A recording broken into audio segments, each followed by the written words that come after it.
Assalamualaikum warahmatullahi wabarakatuh. Selamat siang. Kami dari kelompok 4 akan mempresentasikan hasil tugas besar kami. Jadi di sini kami akan memenuhi tugas besar dari mata kuliah rekayasa perangkat lunak, di mana kita mengambil sistem informasi yaitu Sekundo.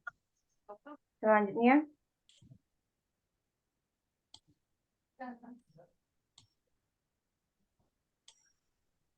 harapan anggota kelompok dari kelompok kami yaitu pertama dengan saya sendiri, Stefani Cahaya Aulia Rahayu dengan NIM F1D021018. Kedua ada saya, Fauzan Azima dengan NIM F1D021035. Saya lalu Zafran Faraz Rahman dengan NIM F1D021050. Saya ada Masya. Saya Nazam Nabila dengan NIM F1D021060. Saya ada Masya dengan NIM F1D021072.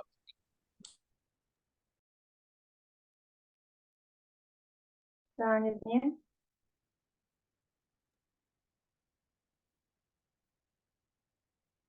soalnya latar belakang akan Baik, dijelaskan oleh di teman sini kami. saya akan menjelaskan latar belakang. Gaya hidup dan tren fashion saat ini sangat berkembang di masyarakat. Fashion menjadi cara untuk mengekspresikan citra diri dan mengurangi limbah pakaian.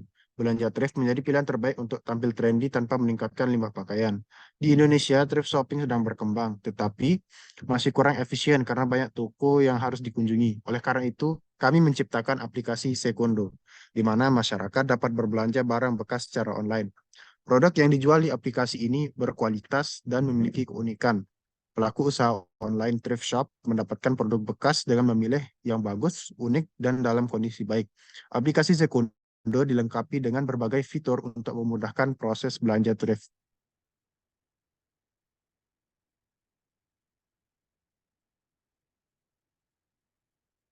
Baik, di sini ada identifikasi masalahnya. Yang pertama itu terdapat kesulitan mendapatkan akses website Sekundo dikarenakan mengalami masalah teknis seperti server down dan koneksi internet yang tidak stabil. Lalu kedua, permasalahan mengenai tingkat keamanan website dikarenakan maraknya penipuan terkait deskripsi barang yang diperjualbelikan dan metode pembayaran yang tidak sah. Lalu ketiga, website Sekundo mungkin kurang memberikan informasi yang cukup kepada pengguna, seperti informasi mengenai produk terbaru, produk populer, dan produk branded dengan harga murah.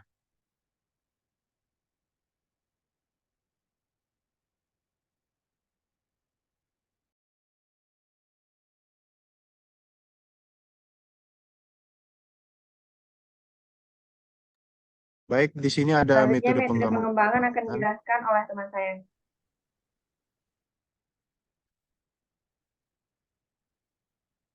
Baik, di sini ada metode pengembangan. Metode yang akan digunakan untuk pengembangan website ini ialah metode model waterfall. Metode waterfall adalah salah satu pendekatan yang digunakan pengembangan perangkat lunak. Ini adalah model pengembangan perangkat lunak yang sekuensial dan linear, yang terdiri dari serangkaian fase atau tahap yang dilakukan secara berurutan.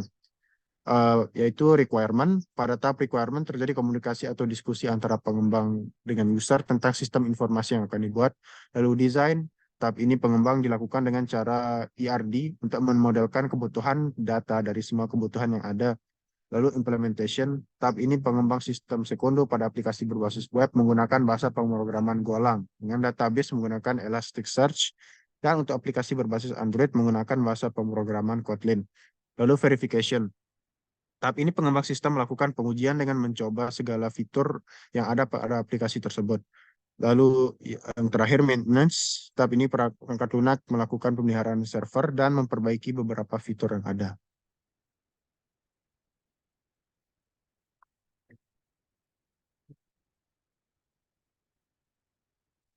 Baik, selanjutnya lanjut ke spesifikasi kebutuhan dari perangkat lunak. Jadi di sini ada beberapa poin. Di antaranya yang pertama adalah dari poin kebutuhan proses atau fungsi. Proses yang dilakukan dalam sistem informasi ini adalah untuk menyediakan informasi terkait dengan thrift shop atau berbelanja barang bekas atau second yang tersedia pada website kami. Terus poin yang kedua yaitu informasi yang dihasilkan oleh sistem atau perangkat lunak. Jadi pada sistem informasi ini menghasilkan informasi terkait dengan thrift shop atau berbelanja barang bekas atau second dengan berbelanja secara online yang sekiranya bakal dinikmati oleh pengguna. Kemudian poin yang ketiga yaitu siapa yang memberikan data atau informasi atau dari mana sumber informasi. Informasi yang terdapat pada sistem informasi didapatkan dari berbagai sumber eksternal dengan mengintegrasikan sumber data eksternal seperti layanan pencarian atau agregator data. Kemudian poin yang keempat yaitu siapa yang akan menerima informasi. User atau pembeli akan menerima informasi terkait informasi produk seperti ketersediaan stok, proses pembelian, pengiriman, dan lain-lain. Dan yang kelima yaitu validasi. Diberikan fitur layanan pada sistem informasi yang berguna untuk menerima pertanyaan, permintaan bantuan, atau masalah yang diajukan oleh user. Sehingga informasi ini akan memberikan dukungan user yang tepat. Oke, berikutnya di sini ada fitur dan halaman. Fitur atau halaman yang pertama di sini ada landing page, kemudian ada sign in page, kemudian ada login, kemudian ada home page, yang kelima ada menu favorit, yang keenam itu ada fitur chat dengan penjual, yang ketujuh ada menu profile, yang ke-8 ada fitur keranjang belanja, ke-9 ada fitur payment, dan yang ke-10 ada menu untuk membuat toko. Oke, lanjut ke dalam ERD-nya atau Entity Relationship Diagram. Jadi pada ERD ini tuh ada terdapat beberapa entitas ya, di antaranya ada entitas transaksi, desainer, security, administrator, dan developer, yang dimana entitas-entitas tersebut merupakan entitas turunan dari entitas admin yang saling berkaitan satu sama lain. Kemudian di sini ada entitas pembeli dan penjual, di mana masing-masing entitas pembeli dan penjual itu dihubungkan dengan sebuah relasi, yaitu relasi mengelola dengan entitas admin dengan kardinalitas banyak ke banyak atau M2M. Kemudian di sini ada entitas barang yang berelasi juga kepada entitas pembeli dan penjual dengan kardinalitas M2M.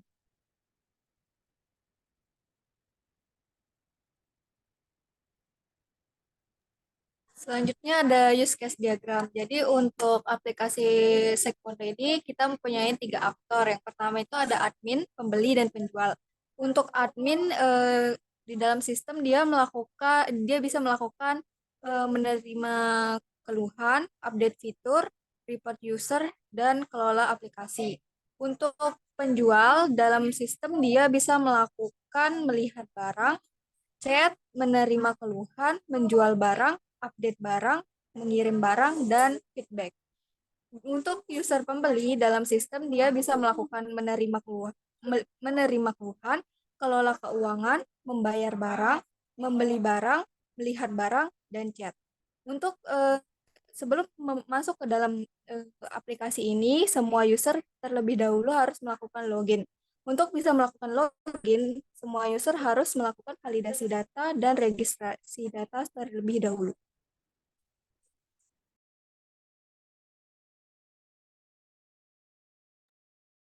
Selanjutnya di sini ada penjelasan activity diagram. Yang pertama itu activity all actor sign up, di mana di sini semua aktor itu akan menuju halaman website. Setelah itu akan divalidasi apakah akun tersebut bisa dibuat atau tidak. Setelah itu memasukkan username dan password. Setelah itu berhasil login dan menampilkan halaman login.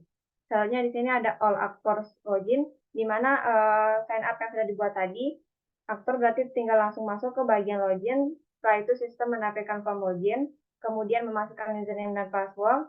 Selanjutnya sistem menampilkan pemberitahuan validasi dan menampilkan halaman utama.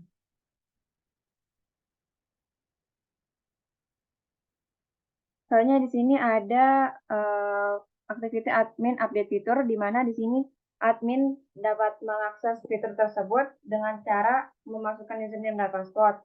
Setelah itu di sini admin dapat mengisi data, mengupdate data, atau bahkan menghapus data. Setelah itu sistem akan menampilkan hasil dari data tersebut, dan data tersebut akan disimpan pada database, kemudian menampilkan hasil dari update fitur tersebut.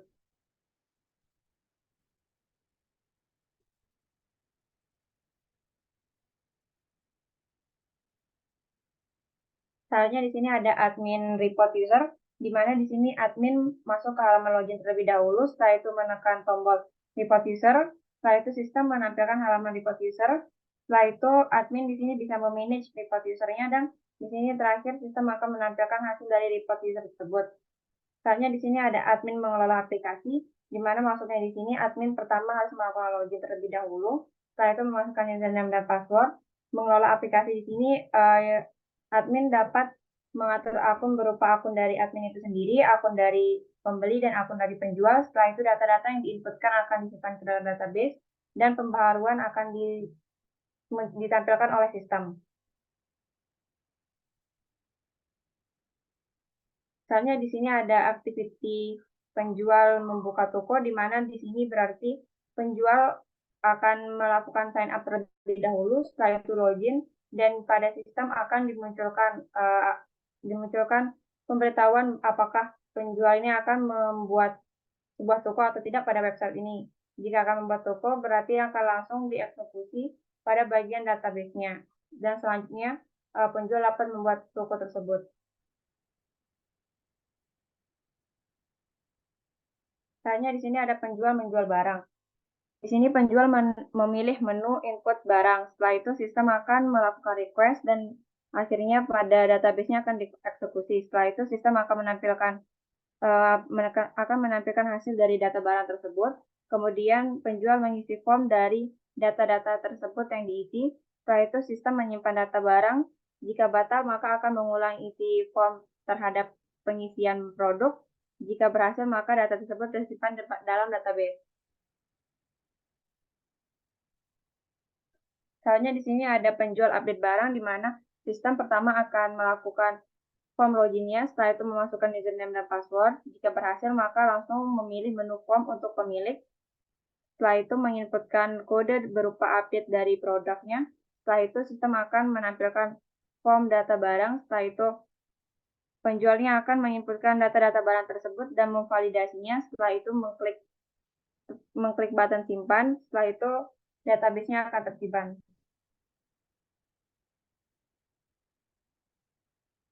Misalnya di sini penjual mengirim barang, di mana penjual memilih menu pengiriman barang. Selanjutnya sistem akan melakukan request dan database-nya akan dieksekusi. Setelah itu sistemnya akan menampilkan menu pengiriman. Selanjutnya penjual akan mengisi data pengiriman. Setelah itu sistem akan menampilkan data pengiriman tersebut dan memvalidasi data tersebut apakah berhasil atau tidak. Jika berhasil, maka data tersebut akan disimpan ke dalam database.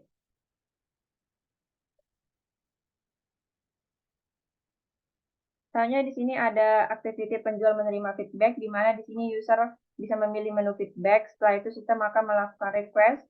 Setelah itu database-nya akan dieksekusi, dan sistemnya akan menampilkan menu feedback. Lalu di sini user dapat mengisi form dari feedback tersebut, dan sistem akan menyimpan data feedback tersebut. Jika berhasil, maka data tersebut akan disimpan ke dalam database.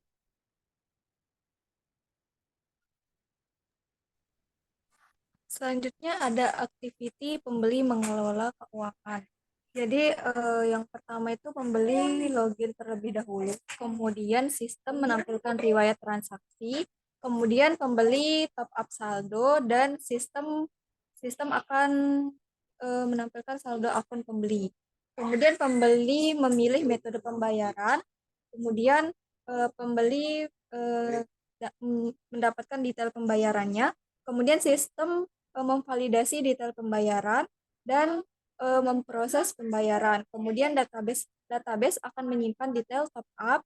Kemudian sistem akan mengirim konfirmasi pembayaran dan pembeli menerima konfirmasi pembayaran. Untuk activity pembeli membayar barang, terlebih dahulu melakukan login dan sistem menampilkan daftar barang. Kemudian pembeli memilih barang yang dibeli, kemudian sistem menampilkan detail barang. Dan pembeli menambahkan ke keranjang, kemudian melakukan check out barang. Setelahnya, sistem akan menampilkan metode pembayaran dan pembeli memilih metode pembayaran. Kemudian, sistem memvalidasi detail pembayaran dan pembeli memasukkan detail pembayarannya. Kemudian, sistem memproses pembayaran dan database menyimpan detail barang yang dibeli. Setelah itu, sistem mengirim konfirmasi pembayaran dan pembeli menerima konfirmasi pembayaran.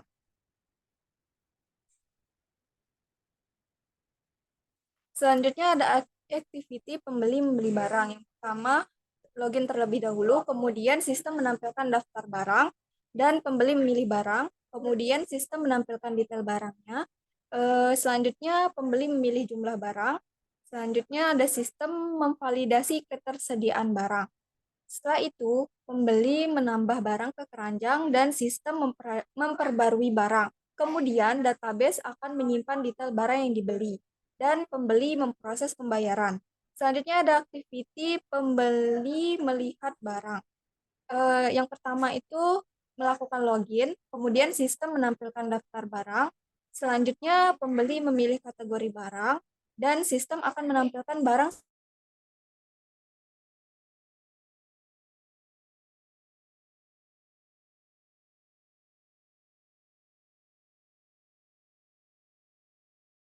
barang dan sistem melihat barang. Apabila pembeli ingin melihat informasi barang, maka selanjutnya akan diarahkan untuk membeli barang. Apabila tidak, maka akan kembali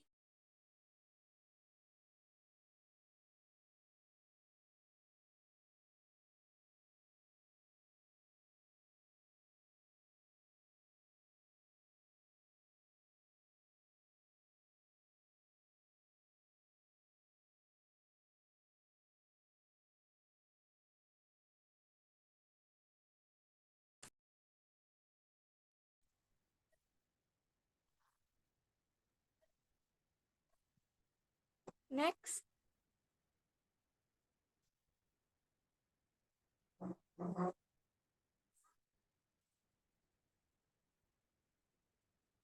Selanjutnya ada activity pembeli chat penjual.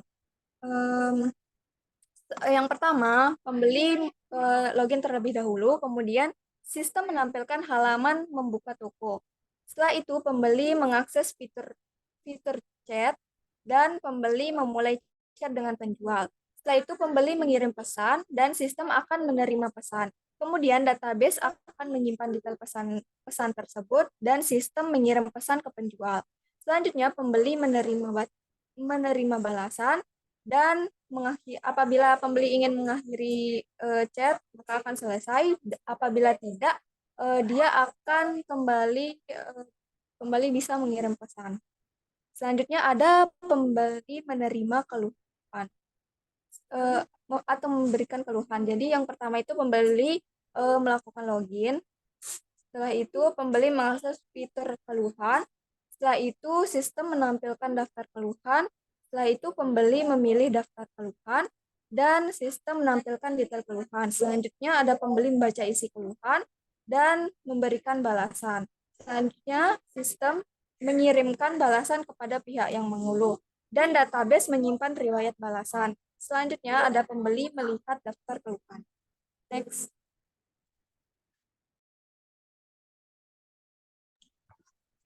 Untuk sequence diagram, saya akan menjelaskan mungkin secara singkat karena mungkin terlalu banyak. Jadi, sequence diagram adalah salah satu jenis diagram adalah pemodelan berorientasi objek yang digunakan untuk menggambarkan urutan interaksi antara objek dalam sebuah sistem atau skenario tertentu. Sequence diagram menggambarkan bagaimana objek-objek tersebut saling berinteraksi dan berkomunikasi satu sama lain dalam suatu rangkaian langkah-langkah atau urutan tertentu. Biasanya diagram urutan digunakan untuk menggambarkan bagaimana pesan dikirim antara objek-objek dalam sistem, termasuk untuk pesan dan waktu kirimnya. Elemen-elemen utama dalam sebuah sequence diagram meliputi objek-objek yang terlibat, garis hidup atau lifeline yang menggambarkan siklus hidup suatu objek, pesan-pesan yang dikirim antara objek-objek, dan urutan pesan yang digambarkan dengan panah-panah di antara objek-objek tersebut. Diagram biasanya digunakan untuk mengembangkan perangkat lunak untuk memvisualisasikan dan memahami bagaimana komponen-komponen sistem berinteraksi satu sama lain, baik dalam skala kecil maupun besar. Diagram menggunakan diagram urutan. Pengembang dapat mengidentifikasi proses dan interaksi yang terjadi dalam sistem, serta memperoleh pemahaman yang lebih baik tentang alur jalannya informasi dan kontrol di dalam sistem tersebut. Next diagram.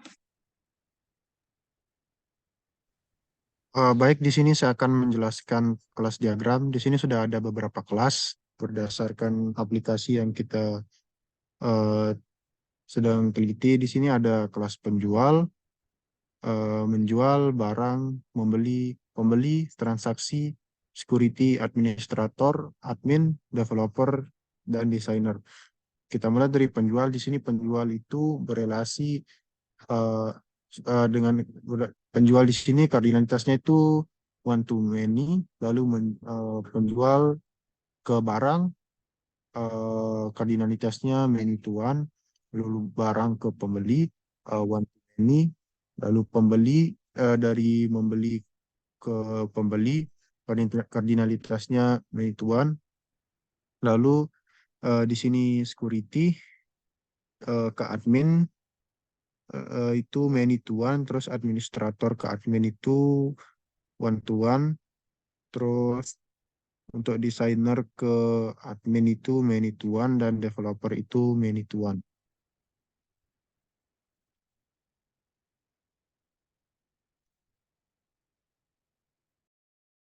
Soalnya di sini ada beberapa interface dari aplikasi sekunder itu sendiri. Yang pertama di sini ada halaman utama. Selanjutnya ada halaman membuat akun. Di sini berarti meng-create account dengan memasukkan password dan username. Selanjutnya ada halaman sign in. Dan selanjutnya ada halaman lupa password.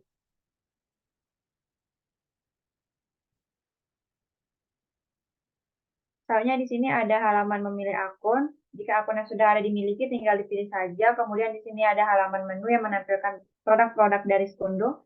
Kemudian di sini ada halaman deskripsi produk yang merupakan detail produk tersebut. Dan di sini ada halaman favorit barang-barang yang sedang trending.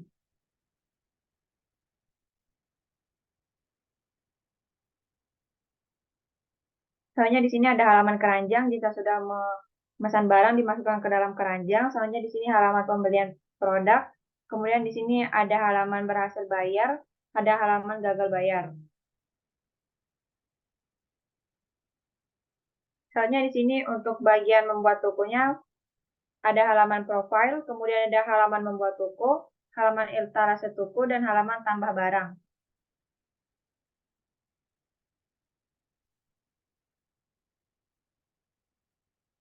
Misalnya di sini untuk metode pembayarannya ada beberapa pilihan metode pembayaran, baik itu dari bank ataupun Dana.